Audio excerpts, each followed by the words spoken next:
Hello everyone, कैसे हो आप सभी लोग। एक बार फिर से अपने चैनल टोटल स्टूडियो पर मैं आपका स्वागत करता हूं। तो स्टूडेंट, हमने पिछली जो वीडियो है, हमने उस पिछले वीडियो लेक्चर में हमने गॉस थ्योरम को जो है कम्प्लीटली एकदम बेसिक तरीके से करा था। तो आपको मैंने क्या पढ़ाई थी, मैंने आपको गॉस थ्योरम पढ़ाई थी। तो आपको मैंने क्या कहा था, गॉस थ्योरम को आपको लर्न करके आना है। आज हमारा जो टॉपिक है वो है एप्लीकेशन ऑफ गॉस थ्योरम। यानी कि स्टूडेंट, हमें गॉस थ्योरम की जरूरत क्यों पड़ी, हम गॉस थ्योरम को क्यों यूज करते हैं, आज हम उसके बारे में डिस्कस करेंगे। तो गॉस थ्योरम का यूज हम क्या करते हैं, देखो अगर हमारे पास एक चार्ज सिस्टम है तो हम उस चार्ज सिस्टम से, ठीक है, सिमेट्रिक चार्ज सिस्टम है, तो उससे हम क्या निकालते हैं, इलेक्ट्रिक फील्ड को हम कैलकुलेट करते हैं। तो उसकी ही एप्लीकेशन है, यानी कि उसके ही अनुप्रयोग है, ठीक है, हम उसके अनुप्रयोग पढ़ेंगे।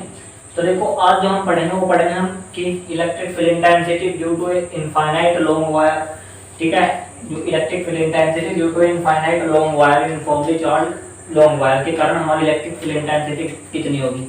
तो देखो वीडियो लेक्चर को स्टार्ट करते हैं, चलो। तो देखो हमारा जो टॉपिक है वो क्या है, एप्लीकेशन ऑफ गॉस थ्योरम। हम एप्लीकेशन ऑफ गॉस थ्योरम के बारे में बात कर रहे। तो देखो इसमें जो हमारा पहला एप्लीकेशन है वो है कि इलेक्ट्रिक फील्ड क्या है, हमारा electric field due to infinite long, ठीक है, due to infinite long uniformly charged wire, uniformly charged wire.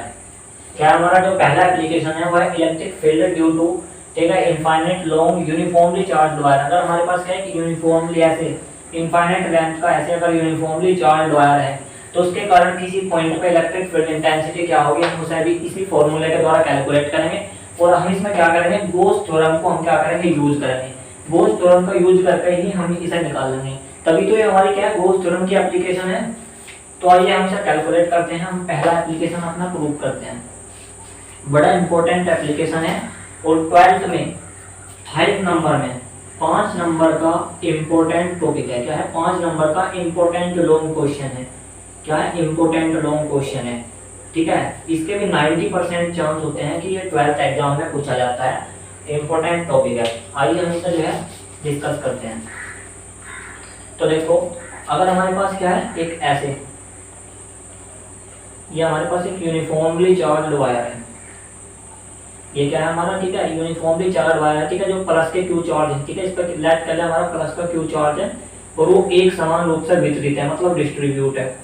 ऐसे इसकी लेंथ बहुत हो सकती है, मतलब इनफाइनाइट लेंथ का। ये तो मैंने क्या करा आपको कैलकुलेशन, ठीक है, कैलकुलेशन करने के लिए हमने जो है इतने से स्केच कर लिया, ठीक है। ये हमारा इनफाइनाइट लेंथ का हो सकता है। तो देखो ये हमारा इनफाइनाइट लेंथ का एक लॉन्ग वायर है जो कि क्या है, यूनिफॉर्मली चार्ज है। अगर इस चार्ज के कारण, देखो इसमें एक टर्म आती है, सबसे पहले हम उस टर्म को डिस्कस कर रहा हूँ, लीनियर चार्ज डेंसिटी। क्या टर्म आती है, लीनियर चार्ज डेंसिटी। रेखीय, हिंदी में हम इसे कहते हैं रेखीय आवेश घनत्व। हिंदी में हम इसे क्या कहते हैं, हिंदी में हम इसे कहते हैं रेखीय आवेश घनत्व। कि रेखीय आवेश घनत्व क्या होता है उसके बारे में हम डिस्कस करेंगे कि रेखीय आवेश घनत्व क्या होता है। तो देखो अगर हमारे पास ऐसे ही एक इनफाइनाइट लेंथ का एक वायर है, ठीक है, वो यूनिफॉर्मली चार्ज है, ठीक है, यानी कि पॉजिटिव चार्ज से क्या है, एक समान रूप से पॉजिटिव चार्ज उस पर वितरित है। ऐसे जब उस पर पॉजिटिव चार्ज वितरित है तो इसकी पर यूनिट लेंथ में ऐसे, ठीक है, इसकी पर यूनिट लेंथ में कितना चार्ज है, उसे हम लीनियर चार्ज डेंसिटी कहते हैं, ठीक है, उसे हम क्या कहते हैं, लीनियर चार्ज डेंसिटी। हम इसे कहते हैं कि इसकी पर यूनिट लेंथ में कितना चार्ज है। तो देखो अगर इसकी पर यूनिट लेंथ क्या है तो इसमें कितना चार्ज प्रेजेंट है, वही क्या है, इसकी लीनियर चार्ज डेंसिटी है। और इसे हम लैम्बडा से रिप्रेजेंट करते हैं, लैम्बडा खाई से, लैम्बडा से हम इसे रिप्रेजेंट करते हैं। लैम्बडा इज इक्वल टू कितना होगा हमारा, क्यू अपॉन के एल, यानी कि इसकी लेंथ पे, ठीक है, पर यूनिट लेंथ पे कितना चार्ज प्रेजेंट है उसे हम क्या कहते हैं, लीनियर चार्ज डेंसिटी। और इसकी देखो यूनिट क्या होगी हमारी, कूलम्ब पर मीटर इसकी यूनिट होगी। मैंने क्या कहा, जो हमारी लीनियर चार्ज डेंसिटी क्या होती है, इट इज चार्ज प्रेजेंट,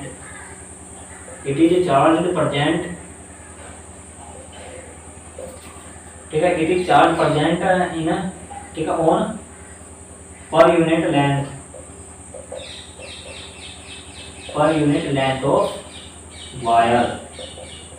मैंने क्या कहा, हमारा लीनियर चार्ज डेंसिटी क्या होती है हमारी, किसी पर यूनिट लेंथ पर कितना चार्ज प्रेजेंट है उसे हम क्या कहते हैं, लैम्बडा कहते हैं, उसे हम लीनियर चार्ज डेंसिटी यानी कि रेखीय आवेश घनत्व कहते हैं। इसका भी हम इसमें यूज करेंगे, इसलिए मैंने छोटा सा हमारा टॉपिक था इसे पहले डिस्कस करा ताकि आपको इसमें हेल्प मिले। ठीक है, जब हम इसे प्रूव करेंगे तो इसमें इसकी जरूरत पड़ेगी। तो एक बार आप इसे नोट कर लें, फिर मैं आगे कंटिन्यू कर रहा हूँ। आपने नोट कर लिया होगा,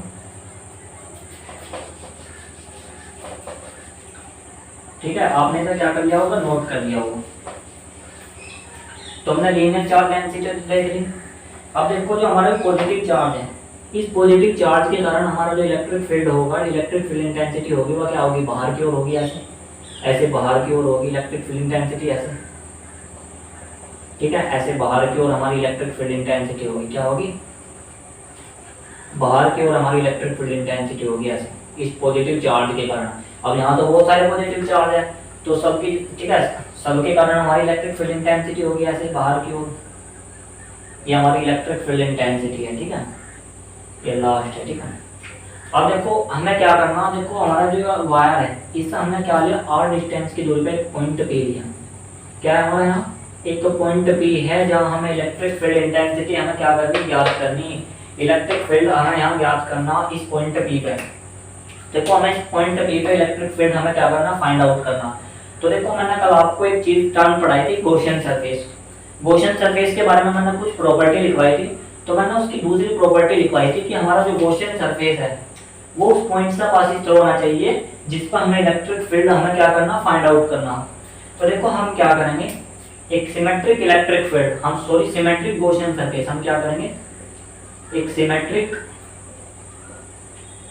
गॉसियन सरफेस, गॉसियन सरफेस यानी कि इमेजिनरी सरफेस है, ये क्या है, काल्पनिक पृष्ठ है, ठीक है।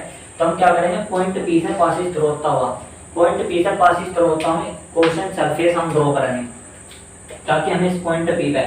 अब देखो इसके लिए हमें क्या करना है, एक ऐसा सिमेट्रिक, सिमेट्रिक का मतलब है कि इलेक्ट्रिक फील्ड इंटेंसिटी इस पॉइंट पे प्रत्येक जगह क्या हो, सेम हो। तो उसके लिए हमारा देखो जो गॉसियन सरफेस बनेगा वो सिलेंड्रिकल, ऐसे सिलेंड्रिकल गॉसियन सरफेस बनेगा, ठीक है। हमारा क्या सरफेस बनेगा, सिलेंड्रिकल गॉसियन सरफेस बनेगा ऐसे, ठीक है, ऐसे सिलेंड्रिकल गॉसियन सरफेस बनेगा। इतनी डिस्टेंस इधर है, इतनी डिस्टेंस इधर है, क्योंकि सिमेट्रिक है ना, जितनी डिस्टेंस इधर होगा इतनी डिस्टेंस इधर होगा, ऐसे, ठीक है। ये हमारा पॉइंट P से ऐसे पासिस थ्रू हो रहा है, ये हमारा क्या है यहाँ, ये हमारा पॉइंट P है। तो सिलेंड्रिकल है, सिलेंड्रिकल हमारा क्या है, ये सिलेंड्रिकल गॉसियन सरफेस है। ये ऐसा हमने सिलेंडर ड्रॉ कर लिया, यानी कि एक बेलनाकार हमने क्या किया, बेलनाकार हमने काल्पनिक पृष्ठ लिया। अब पॉइंट P पर हमें इलेक्ट्रिक फील्ड इंटेंसिटी निकालनी। अब देखो अगर मैं क्या लूँ, इस पॉइंट P के अराउंड में क्या लूँ, एक, ठीक है, एक स्मॉल एरिया एलिमेंट ले रहा हूँ, क्या ले रहा है, स्मॉल एरिया एलिमेंट। ये क्या है हमारा, एक स्मॉल एरिया एलिमेंट है DA। DA क्या है हमारा, एक स्मॉल एरिया एलिमेंट है, DA स्मॉल एरिया एलिमेंट है। अगर मैं क्या करूँ, इसकी डायरेक्शन देखूँ, तो इसकी डायरेक्शन मैंने क्या बताई थी, इसका जो परपेंडिकुलर होगा वो इसकी डायरेक्शन होगी। तो इसको जो परपेंडिकुलर होगा वेक्टर की फॉर्म में वो कितना होगा हमारा, देखो क्या निकाल लो इस पॉइंट P का, देखो ये हमारा क्या होगा, जो परपेंडिकुलर होगा DA वेक्टर वो क्या होगा, इसका बाहर की ओर होगा। और देखो हमारी इलेक्ट्रिक फील्ड इंटेंसिटी भी इधर की ओर है, जो हमारी इलेक्ट्रिक फील्ड इंटेंसिटी है वो भी इधर की ओर है, यानी कि जो हमारा क्या है, एरिया वेक्टर है, ठीक है। जो एरिया वेक्टर और जो हमारा इलेक्ट्रिक फील्ड इंटेंसिटी है वे क्या है, एक दूसरे के पैरेलल है, ऐसे एक दूसरे के पैरेलल है। तो जब देखो ये पैरेलल है तो थीटा कितना होगा हमारे इनके बीच का, 0 डिग्री। थीटा कितना होगा, 0 डिग्री होगा, यानी कि इनके बीच में हमारा 0 डिग्री हुआ। अब देखो हमारा जो पॉइंट P का जो हमारा फ्लक्स पासिस थ्रू होगा इस चार्ज के कारण, एक तो इसकी सरफेस का पासिस थ्रू होगा, एक तो हमारा सरफेस मान लो हमने फर्स्ट, एक यू सेकंड और एक हमारा तीसरा सरफेस है। एक पहले सरफेस के कारण होगा, एक दूसरे सरफेस के कारण होगा और एक तीसरे सरफेस के कारण होगा। अगर मैं तीनों सरफेस के कारण अगर मैं फ्लक्स देखूं कितना होगा, कैलकुलेट करूं, तो देखो मैं क्या कर रहा, फ्लक्स कैलकुलेट कर रहा हूं, ठीक है, फ्लक्स कैलकुलेट कर रहा। तो देखो अगर मैं क्या देखूं, फर्स्ट सरफेस के कारण फ्लक्स देखूं तो हमारा कितना होगा, हमारा जो नेट फ्लक्स होगा वो किसके कारण होगा, हमारा फाई ई, वो होगा हमारा फाई 1 प्लस के फाई 2 और प्लस के फाई 3। ये फाई 1 है, ये फाई 2 है और ये क्या है हमारा फाई 3 है। मतलब इस सरफेस से, इस सरफेस से और इस सरफेस से हमारा कितना फ्लक्स पासिस थ्रू होगा, हम ये कैलकुलेट कर रहे हैं, ठीक है। अभी अगर देखो ना फाइबर के कारण देखो कितना फ्लक्स पास इस तरह हो रहा, तो देखो हमारा इलेक्ट्रिक फील्ड तो इस डायरेक्शन में है, और जो हमारा क्या है इस सरफेस का जो हमारा परपेंडिकुलर है, यानी कि जो हमारा ठीक है इसकी जो डायरेक्शन है सरफेस की वो क्या होगी, इसके वेक्टर के द्वारा दिया जाएगी, जो एरिया वेक्टर होगा इसके द्वारा ही तो दी जाएगी। तो ये हमारा डीए वेक्टर क्या होगा, इसके परपेंडिकुलर होगा ऐसे, और हमारा इलेक्ट्रिक फील्ड ऐसे है, तो इनके बीच का जो एंगल होगा वो कितना है 90 डिग्री है। तो देखो इसके कारण जो फ्लक्स होगा वो कितना होगा, हमारा इलेक्ट्रिक फील्ड और एरिया वेक्टर का क्या होगा डॉट प्रोडक्ट होगा, plus electric field area vector का डॉट प्रोडक्ट होगा, और प्लस के electric field into area vector का डॉट प्रोडक्ट यानी कि स्केलर प्रोडक्ट होगा। अगर मैं इसे ओपन करूंगा तो देखो कितना होगा हमारा E D A cos theta plus के E D A cos theta और E D A cos theta, E D A cos theta. तो देखो फर्स्ट सरफेस का हमारा जो एंगल है ठीक है स्मॉल एरिया एलिमेंट, और हमारा जो ई है यानी कि इलेक्ट्रिक फील्ड के बीच में एंगल 90 डिग्री है, और हमारा जो कोस 90 डिग्री होता है वो कितना होता है 0। ये तो आपको जो है अगर आप मैथमेटिक्स के स्टूडेंट है या नहीं भी है तो आपको ये कंडीशन तो पता ही होगी कि cos 90 का मान 0 होता है। तो देखो अगर हमारा ये कंडीशन, ये पूरी टर्म 0 हो जाएगी, क्योंकि जब जो थीटा 0 होगा तो हमारी अब पूरी टर्म 0 होगी, तो देखो यह भी 0 होगी। अब जो 2 के कारण है इसमें भी हमारा थीटा 0 90 डिग्री है तो यह टर्म भी 0। अब बची हमारी कितनी ई डी ए कोस थीटा, यहाँ हमारा थीटा कितना है इलेक्ट्रिक फील्ड और एरिया वेक्टर के बीच में एंगल 0 है, तो देखो ये कितना होगा हमारा कोस 0, और एक टर्म और लिख लो कि कोस 0 का जो मान होता है वो कितना होता है 1 होता है, वो कितना होता है 1 कोस 0 का मान होता है, ठीक है कोस 0 का मान कितना होता है 1 होता है। तो देखो इसकी वैल्यू कितनी आ जाएगी हमारी ई डी ए। तो केवल मतलब इसके कर्व सरफेस जो हमारा सिलेंडर है इसका जो कर्व सरफेस है, जो ये कर्व सरफेस है इसके कारण ही हमारा फ्लक्स पास इस तरह होगा, और वो कितना होगा हमारा ई डी ए। अब मैं ऐसा कैलकुलेट करूंगा, आप इस जो है बात को एक बार नोट कर ले प्लीज, मैं सर रफ कर रहा हूँ ठीक है, मैं सर रफ कर रहा हूँ। तो पता लग गया कि आपको किस सरफेस से हमारा फ्लक्स पास इस तरह होगा, केवल और केवल क्या होगा सिलेंडर के कर्व सरफेस से ही हमारा फ्लक्स पास इस तरह होगा।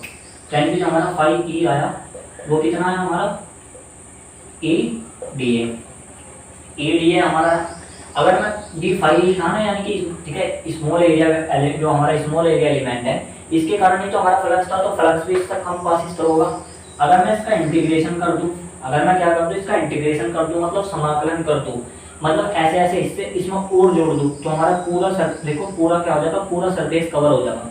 तो पूरे सरफेस के कारण समाकलन का मतलब होता है जोड़ना, समाकलन का जो मतलब होता है वो क्या होता है जोड़ना, मतलब चीजों को हम कैसे लिंक कर रहे हैं। अगर देखो अगर मैं ऐसे छोटे छोटे अगर मैं स्मॉल एरिया एलिमेंट अगर मैं जोड़ दूं तो हमारा देखो ऐसे पूरा सिलेंडर फॉर्म कर रहे हैं। तो इंटीग्रेशन हम इसलिए लेते हैं ताकि हम क्या निकाल सकें बाद में पूरे ठीक है पूरे सरफेस का हम क्या निकाल सकें फ्लक्स निकाल सकें। तो देखो हमारा जो फाई ई होगा वो कितना होगा हमारा ई हमारा कांस्टेंट है क्योंकि सिमेट्रिक है ठीक है, तो ई और डी ए कितना होगा यानी कि इसका curved surface area, curved surface area cylinder का जो कर्व्ड सरफेस एरिया होता है वो होता है 2 pi R L, 2 pi R L. तो देखो इसे इक्वेशन फर्स्ट मान लो, ऐसा क्या मान लो आप इक्वेशन फर्स्ट मान लो। तो देखो मैंने जब आपको गॉस थ्योरम पढ़ा रहा था तो मैंने यही बताया था कि गॉस थ्योरम में मैंने क्या बताया था कि हमारा जो फ्लक्स होता है वो कितना होता है क्यू अपॉन के एप्सिलॉन नॉट, मतलब जो हमारा फ्लक्स होता है वो कितना होता है हमारा क्यू अपॉन के एप्सिलॉन नॉट, मतलब जो चार्ज होता है उसका 1 अपॉन एप्सिलॉन नॉट टाइम्स होता है। तो हम क्या एप्लीकेशन पढ़ रहे गॉस थ्योरम का, तो गॉस थ्योरम का तो मैंने बताया था यूज हम करेंगे। तो देखो अगर मैं फाई ई की वैल्यू बाई गॉस थ्योरम अगर मैं गॉस थ्योरम का यूज करूं तो देखो हमारा फाई ए कितना होता है हमारा क्यू अपॉन के एप्सिलॉन नॉट, तो इसकी जगह मैं वैल्यू रखूं तो कितना होगा हमारा क्यू अपॉन के epsilon naught is equal to E 2 pi R L. तो देखो मैं वीडियो जब स्टार्ट करी थी, तो मैंने सबसे पहले आपको पढ़ाया था कि लीनियर चार्ज डेंसिटी क्या होती है। तो लीनियर चार्ज डेंसिटी का यूज हम यहाँ करेंगे, कितना बताया था मैंने, उसे हम लैम्डा से रिप्रेजेंट करते हैं और लैम्डा इज इक्वल टू कितना होता है हमारा क्यू अपॉन के एल, यानी कि पर यूनिट लेंथ पर हमारा कितना चार्ज प्रेजेंट है उसे हम क्या कहते हैं लीनियर चार्ज डेंसिटी कहते हैं। अगर मैं देखो यहाँ से क्यू की वैल्यू कैलकुलेट कर लूँ तो वो कितना होगा हमारा lambda L, Q is equal to कितना है हमारा लैम्डा एल हमारी वैल्यू आई, ठीक है। इसे इक्वेशन हम सेकंड मान लेंगे। तो देखो अगर मैं क्या करूँ, इसे इक्वेशन आप थर्ड मान लो, इसे इक्वेशन सेकंड मान लो। अगर मैं तीसरी इक्वेशन का मान दूसरी इक्वेशन में कर दूँ तो देखो हमारा कितना आएगा लैम्डा एल अपॉन के epsilon naught is equal to E 2 pi R L. अब देखो आप देख रहे होगे कि यहाँ एल से एल कैंसिल आउट होगा, तो हमारे हमें क्या निकालना, इलेक्ट्रिक फील्ड इंटेंसिटी हमें क्या करनी, इस पॉइंट पी पे हमें कैलकुलेट करनी। तो यह कितनी आएगी, इसका मान मैं इधर लिख रहा, ठीक है, ये आपने नोट कर लिया होगा, मैं इसे क्या कर रहा हूँ, रफ कर रहा, मैं इसे रफ कर रहा, ठीक है। तो अगर मैं इलेक्ट्रिक फील्ड इंटेंसिटी की बात करूँ तो देखो यहाँ से कितनी आई हमारी इलेक्ट्रिक फील्ड इंटेंसिटी आई हमारी लैम्डा अपॉन के 2 pi r epsilon naught. Epsilon naught क्या होता है स्टूडेंट, एप्सिलॉन नॉट क्या होता है, मैंने बताया था पहले पार्ट की बात है कि एप्सिलॉन नॉट क्या होता है, परमिटिविटी ऑफ फ्री स्पेस, और इसकी यूनिट क्या होती है, इसकी यूनिट होती है कूलम्ब स्क्वायर पर न्यूटन मीटर स्क्वायर, ठीक है। अब आपने क्या निकाल लिया, इस पॉइंट बी पे, ठीक है, यूनिफॉर्मली चार्ज वायर है, इनफाइनाइट लेंथ का, ऐसे इनफाइनाइट लेंथ है, हमें नहीं पता, ये तो हमने कैलकुलेट करने के लिए इतनी जो है लेट कर रखी, ठीक है। तो उसके कारण हमारा क्या है, देखो इलेक्ट्रिक फील्ड इंटेंसिटी आ गई हमारी, लैम्डा क्या है हमारी यहाँ लीनियर चार्ज डेंसिटी। तो देखो आपने देखा होगा कि अगर इलेक्ट्रिक फील्ड इंटेंसिटी जो है वो रेडियस के क्या है, इनवर्सली प्रोपोर्शनल है। यानी क्या रिलेशन आया कि जो इलेक्ट्रिक फील्ड है वो रेडियस के इनवर्सली प्रोपोर्शनल है, मतलब व्युत्क्रमानुपाती है। तो मतलब अगर हम रेडियस बढ़ाएंगे तो हमारी देखो इलेक्ट्रिक फील्ड का मान क्या होगा, कम होगा। अगर हम इलेक्ट्रिक फील्ड बढ़ा रहे तो हमारा रेडियस क्या होगी, कम हो जाएगी। तो देखो अगर मैं इनके बीच में हमारा एक ग्राफ प्लॉट होता है, आप इस जो है ठीक है, इस पूरे को आप नोट कर लो ताकि मैं आगे आपको कंटिन्यू पढ़ा सकूं। नोट कर लो प्लीज, मैं इसे रफ कर रहा हूँ, मैं क्या कर रहा हूँ, रफ कर रहा हूँ। तो देखो हमारे जो इलेक्ट्रिक फील्ड, ठीक है, इसका फॉर्मूला कितना था हमारा, लैम्डा अपॉन के 2 पाई आर एप्सिलॉन नॉट। और इलेक्ट्रिक फील्ड और रेडियस में ग्राफ, ठीक है, एक रिलेशन आया, वो क्या होता है, इलेक्ट्रिक फील्ड होते हैं हमारी इनवर्सली प्रोपोर्शनल 1 अपॉन क्या, मतलब रेडियस के इनवर्सली प्रोपोर्शनल। अगर मैं इसमें ग्राफ प्लॉट करूँ तो देखो इधर हमारी इलेक्ट्रिक फील्ड है और इधर हमारी रेडियस है, तो इसके बीच में एक ऐसा ग्राफ क्या होता है हमारा ड्रॉ होता है, ठीक है, हमारा क्या होता है, ऐसा ग्राफ ड्रॉ होता है, ऐसा क्या होता है, ग्राफ होता है। मतलब अगर हम रेडियस बढ़ा रहे हैं तो इलेक्ट्रिक फील्ड बढ़ रहा, सॉरी घट रहा। देखो अगर हम रेडियस बढ़ा रहे तो इलेक्ट्रिक फील्ड ऐसे कम होगा हमारा, अगर हम क्या कर रहे हैं, रेडियस घटा रहे तो इलेक्ट्रिक फील्ड देखो हमारा क्या हो रहा, बढ़ रहा। तो रिलेशन आया, ठीक है, अब इलेक्ट्रिक फील्ड में और रेडियस में रिलेशन आया। अब देखो ये क्या है, हमारा एक चार्ज कंडक्टर है, ठीक है, हमारा क्या है, चार्ज कंडक्टर है, या होलो कंडक्टर भी कह सको आप, ठीक है, होलो सिलेंड्रिकल कंडक्टर। तो देखो जो हमारा नोट करके लिखेंगे, एक बात आप नोट करके लिखेंगे, वेरी इंपॉर्टेंट बात है कि अगर हमारे पास क्या हो, एक सॉलिड, ठीक है, सॉलिड चार्ज कंडक्टर हो, सॉलिड चार्ज कंडक्टर हो, या फिर होलो, ठीक है, होलो चार्ज कंडक्टर हो, ठीक है, चार्ज कंडक्टर हो, या सॉरी मैं क्या बना रहा, होलो HOLL, या फिर हमारे पास होलो, ठीक है, नॉन चार्ज नॉन कंडक्टर हो, होलो चार्ज नॉन कंडक्टर हो। मैंने क्या कहा, अगर हमारे पास एक सॉलिड चार्ज कंडक्टर हो, कंडक्टर, ठीक है, कंडक्टर का मतलब होता है चालक, और होलो का मतलब होता है स्पेस, मतलब खाली, उसके अंदर कुछ नहीं है। तो हमारे पास सॉलिड चार्ज कंडक्टर हो, या होलो चार्ज कंडक्टर हो, या होलो चार्ज नॉन कंडक्टर हो, क्या हो हमारा, होलो चार्ज नॉन कंडक्टर हो, नॉन कंडक्टर हो। तो इन सभी के केस में इंपॉर्टेंट बात बता रहा है स्टूडेंट, इन सभी के केस में हमारा जो चार्ज होता है, ठीक है, मैं ब्लैक बोर्ड से लिख रहा ताकि आपको क्लियर, ठीक है, स्पष्ट दिखाई दे। तो जो हमारा जो चार्ज होता है वो क्या होता है, हमारा सरफेस पर होता है। चार्ज कहाँ होता है, हमारा सरफेस पर शिफ्ट हो जाता है, सरफेस पर क्या होता है, हमारा शिफ्ट हो जाता है। मतलब अगर ऐसे कंडक्टर है, हमारा होलो कंडक्टर है, तो जो सारा का सारा चार्ज होगा वो क्या होगा, इसकी सरफेस पे ऐसे डिस्ट्रीब्यूट होगा। ये बात जो है आपको नोट करनी। तो देखो हमारा जो पहला एप्लीकेशन था, आज हमने क्या पढ़ा, एप्लीकेशन ऑफ गॉस थ्योरम, ठीक है, हमने इसका पहला एप्लीकेशन पढ़ा कि electric field intensity due to infinite, ठीक है, ड्यू टू इनफाइनाइट, ठीक है, due to infinite long uniformly charged wire, ठीक है, अगर इनफाइनाइट ले लो या लॉन्ग ले लो एक ही बात है, इनफाइनाइट यूनिफॉर्मली चार्ज्ड वायर के कारण हमारा इलेक्ट्रिक फील्ड इंटेंसिटी कितनी आई, ये आपने देख ली होगी। तो देखो जो हमारा नेक्स्ट टॉपिक होगा वो भी क्या होगा, गॉस थ्योरम का ही एप्लीकेशन होगा। आज हम एक ही एप्लीकेशन देखते हैं। तो स्टूडेंट अगर आपको वीडियो अच्छी लगी हो, इन्फॉर्मेटिव लगी हो, तो वीडियो को लाइक जरूर करें और हमारे चैनल टोटल स्टूडियो को जरूर सब्सक्राइब करें। और स्टूडेंट मैं पहले बता चुका हूँ कि हम 12th की फिजिक्स, मैं क्या करा रहा हूँ, आपकी 12th की फिजिक्स बाय हार्ट करा दूंगा। बस आपको क्या करना, वीडियो रेगुलर देखनी और रेगुलर ही प्रैक्टिस करनी, ठीक है। ठीक है, एक बार फिर से कहना, हमारे चैनल को अगर आपको, ठीक है, नोटिफिकेशन ऑन कर लेंगे ताकि वीडियो आपको कंटिन्यू मिलती रहे। Thank you and have a nice day.